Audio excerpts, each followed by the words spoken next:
Let's get into it. Coach Colin news here. The First Amendment is under attack. Of course it is. Of course. It's the one thing standing in the way of well, it's not the one thing. I mean, the Second Amendment's kind of standing there too when it comes to a totalitarian government. Am I right? But the First Amendment is under a little bit of an attack. Guess who is the one not attacking, but has a problem with it? It's making it tricky for her and her company to fight against disinformation. Well, it's Catherine Marr. She's the head of NPR. And she says the number one challenge in her fight against disinformation is the First Amendment in the United States, which makes it a little bit tricky to censor bad information and the influence peddlers. Okay. Chris Rufo tweeted this. He was recently on the Joe Rogan Experience. This is her talking about it. But we're going to switch over to I always like to get the actual interview these clips come from, just so I can give you guys a little bit of what she said beforehand, a little bit afterwards, just so you get a fuller context. Elon Musk actually retweeted this. This is how I got wind of it. This keeps getting crazier. The head of NPR hates the Constitution of the USA. Man, let's jump over here and let's actually hear what she was talking about. She was on a podcast called The Atlantic Council. Never heard of it? Let's listen. Okay, I'm going to ask you some of these questions that I've got because they're super interesting. Do you think that the lack of online user interaction features like liking, resharing, commenting on Wikipedia contributed to it being a disinformation-free platform? Yeah, I think that there's no question that some of the incentive structures for stickiness, sharing, contributions, we talk about it as sort of intrinsic versus extrinsic motivations. Intrinsic, like I really like participating. Extrinsic, someone tells me that I did a good job, right? I do think that that makes a difference. I do also want to point out, though, there's this perception that Wikipedia is not a social platform. That's just fundamentally not true. You know, the more edits you contribute, the more work you do, the more sort of internal cred you get within that community. It's just not as visibilized to readers. But yeah, I mean, I think that made a big difference, and I think it's part of what makes the model work. So on models, funding, and costs behind technology and industry and the impact that it's had on the content, you said it's possible for companies to address the negative harms. Should this shift, and this is a really good question for where we are today, because I think we're going to have a lot of these stakeholders watching, should this shift come from within the industry or come from the government side, a combination, civil society, another authority? Where are the solutions going to be found? Yeah, I'm here to say multi-stakeholder always. I think that civil society has certainly been doing their part, and some of the most influential conversations that happen behind closed doors are often with civil society holding these platforms to account. It's important that, I mean, they happen outside of closed doors too, but often the more effective ones happen in closed doors where you can really have the give and take. I do think that platforms have an opportunity to step up here and to really be more experimental. I have my criticisms, for example, about the Facebook oversight board, but $130+ million commitment to really trying to rethink what governance looks like is not an unsubstantial commitment, and I'd like to see some more bold efforts along those lines. Some of them are going to fail, some of them are going to be successful. We're all going to end up with egg in our face, but it certainly feels like it's a better step forward than sort of sticking with the status quo. On the side of governmental regulation, the number one challenge here that we see and is, of course, the First Amendment in the United States is a fairly robust protection of rights, and that is a protection of rights both for platforms, which I actually think is very important, that platforms have those rights to be able to regulate what kind of content they want on their sites. But it also means that it is a little bit tricky to really address some of the real challenges of where does bad information come from, and sort of the influence peddlers who have made a real market economy around it. So I think that there are interventions, things like political ad regulation, advertising, the sort of dark space of click-based advertising writ large are real opportunities in that space. But in the sort of general sort of media speech space, I think that is really tricky, and we don't have a lot of good theorizing around what would work there. Let me ask you, I'm really interested in this one. Do you think editing communities would work for social media platforms like Facebook and Twitter, and how would you envision that working if so? And I just want to add, I was really excited about Twitter's Birdwatch platform, and it was sort of borrowed from the best of Wikipedia and the best of Reddit, and it had big promises, and I've been feeling, as I've been watching, a little let down. So I'm wondering what you think about possibly that, but generally how you could apply Wikipedia's editing feature to the rest of the social web. Yeah, I was excited about Birdwatch too, but I felt like from a product standpoint, it was unlikely to be successful. There was no closed feedback. There was no closed loop. So closed loop system, and sort of the idea of computer science, or really any systems design, is that, you have inputs to the system, you have an outcome, the outcome informs the inputs, and really, what works is then is built in, and what doesn't work is sort of discarded, and the system continues to evolve. So if you didn't know, she used to be the CEO of Wikipedia. She used to be the head of Wikipedia, and she stopped doing that because, her work was done there. I mean, talking about editing, like, you think editing can help social media? Yeah, of course. You could delete everything that somebody did, all their work, just like you did to Andrew Huberman. She was on the board, or she was the head of Wikipedia when they decided to do what they did to Andrew Huberman, which is delete all of his research that he had been accredited for because he commented on Robert F. Kennedy being on Joe Rogan's podcast, and he simply just said, hope to see more candidates on long form podcasts. And then they deleted everything that he's ever done work wise. So yeah, that's Wikipedia. So that's what she has to say about the First Amendment. It makes it a little tricky, it just gets in the way a little bit. I just wish I could shift it aside, just a little bit, just so I can, work on some other things. This isn't the only thing she said. Elon Musk is on her head, not playing around. He said the software running in her head is anti-grok, hates truth and humor. NPR CEO believes the truth is subjective, and the pursuit of truth can get in the way of getting things done. That is actually what she says in this clip. This woman is running NPR right now. NPR was already bought and paid for, super compromised, could not be trusted, my opinion. And now they have this lady at the helm. This is going to get ridiculous, the things that we're about to see. Let's get into this clip.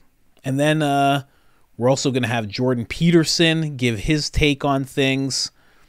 Jordan Peterson there. Then another gentleman who says the First Amendment is not absolute. I don't understand why these people hate the First Amendment so much. I'll be honest with you. Let's get into it. The hard things, the places where we are prone to disagreement, say politics and religion. Well, as it turns out, not only does Wikipedia's model work there, it actually works really well.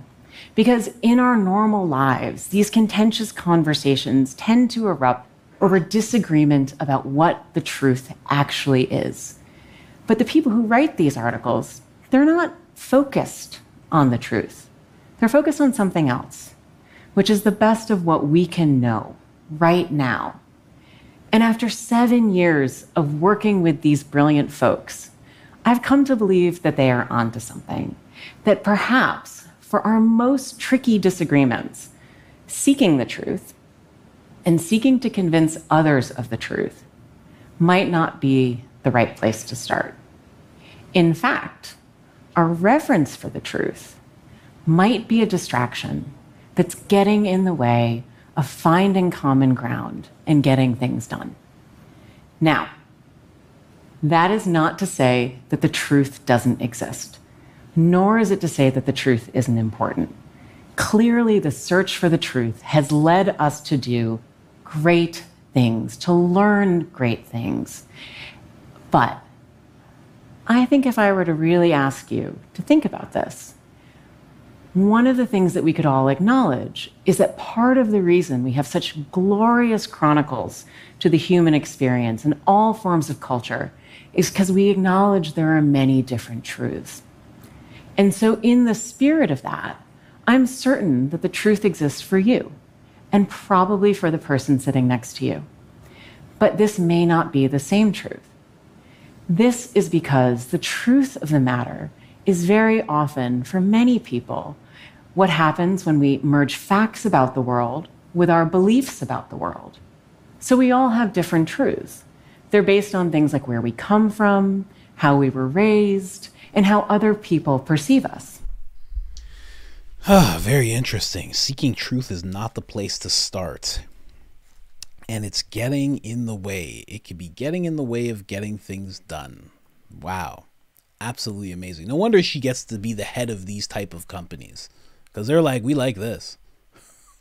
You don't care about truth? No? All right. You want to run this whole company?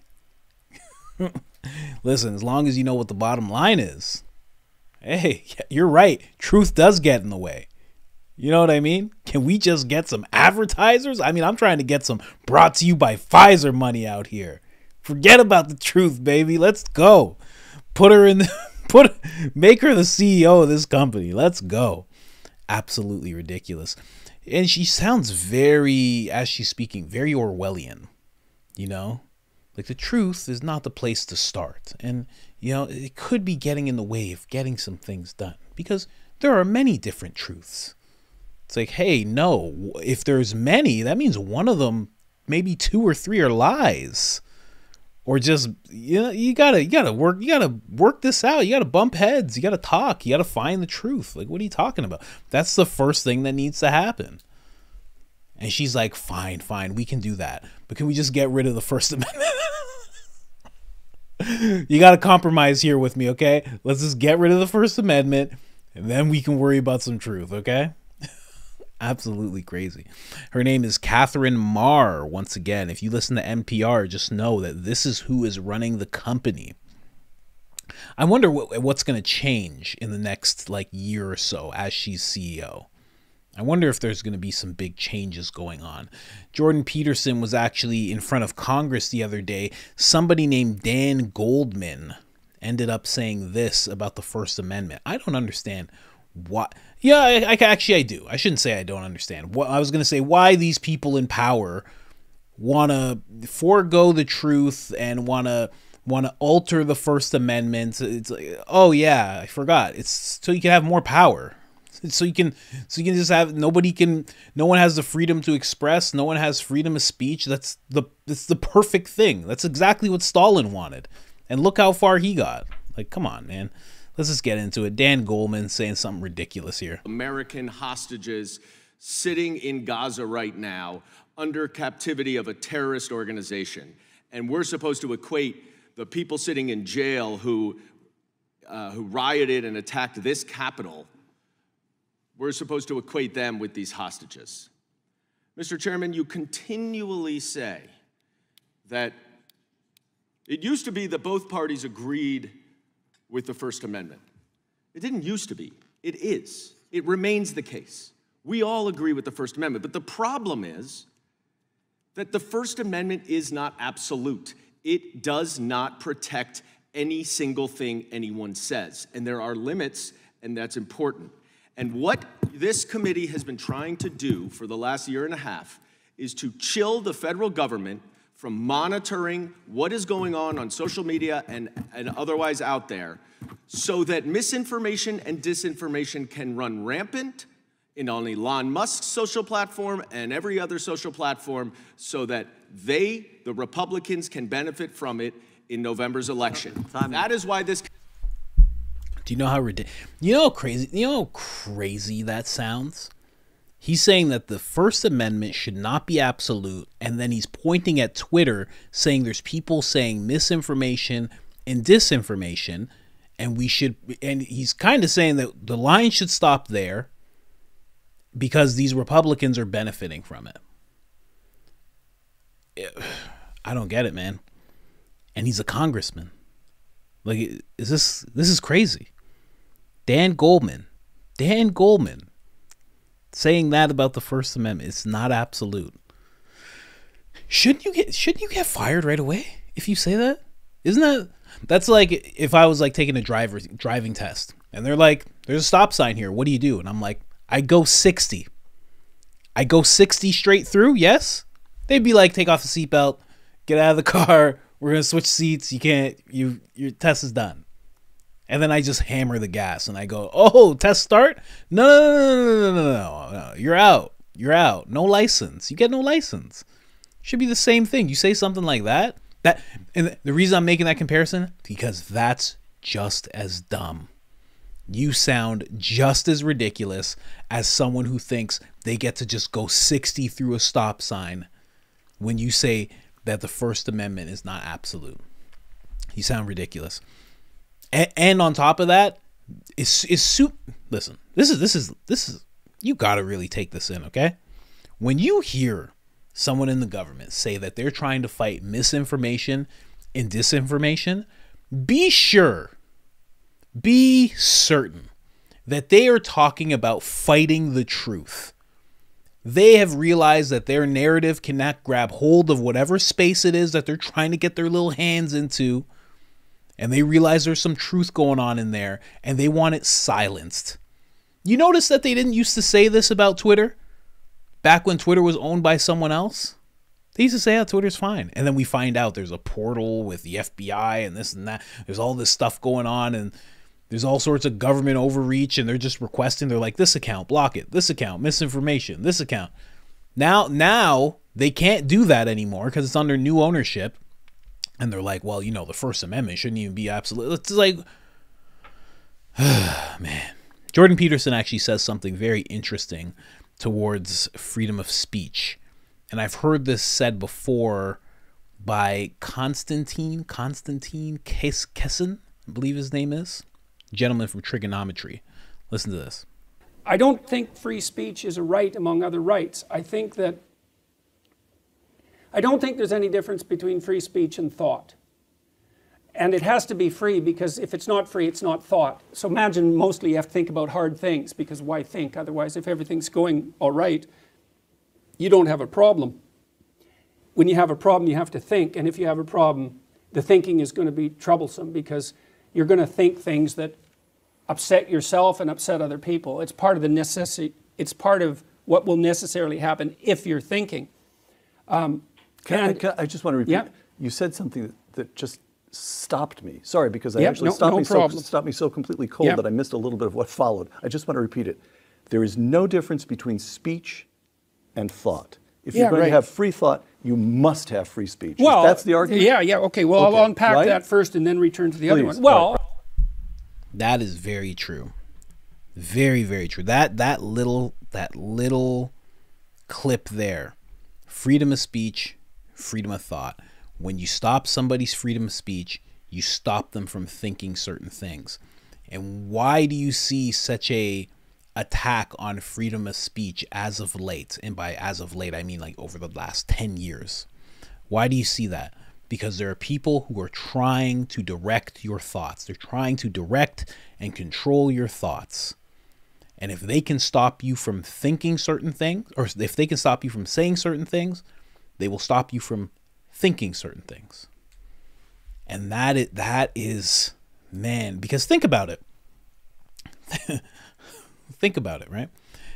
Think about what that is for you to be just thinking unbridledly, just thinking whatever you want, right?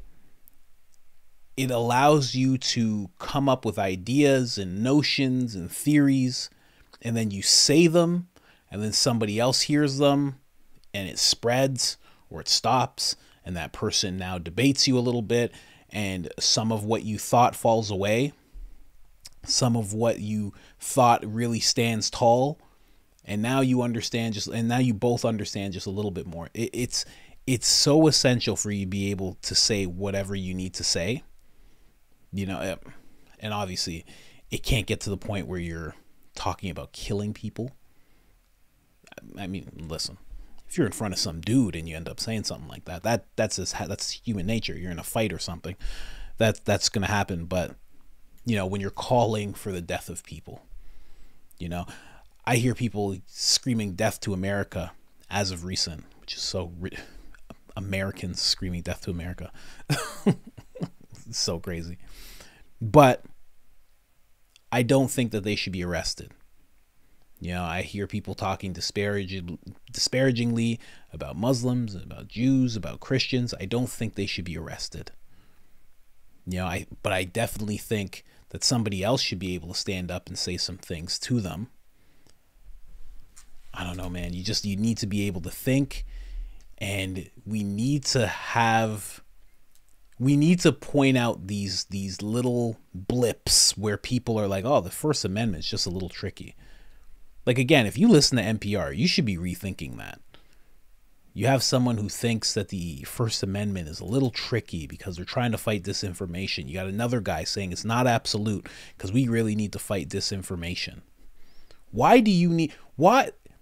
And Jordan Peterson gets into it in this clip that's a little long. It's very dense, but why do you need to fight disinformation?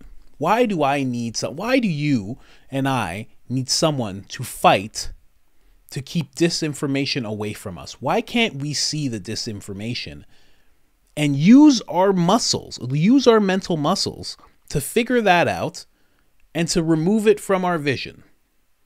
Decide that we're not going to take that in. Why can't we?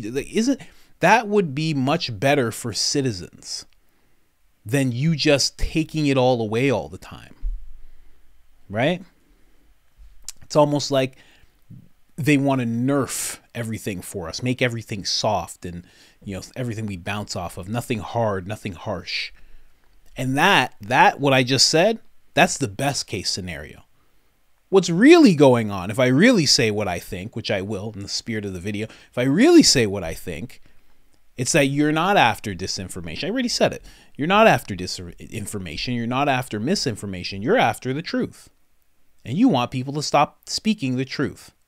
You think it's getting a little out of control with how much truth people are able to speak on all of these platforms. You think that should be brought in, reeled in a little bit.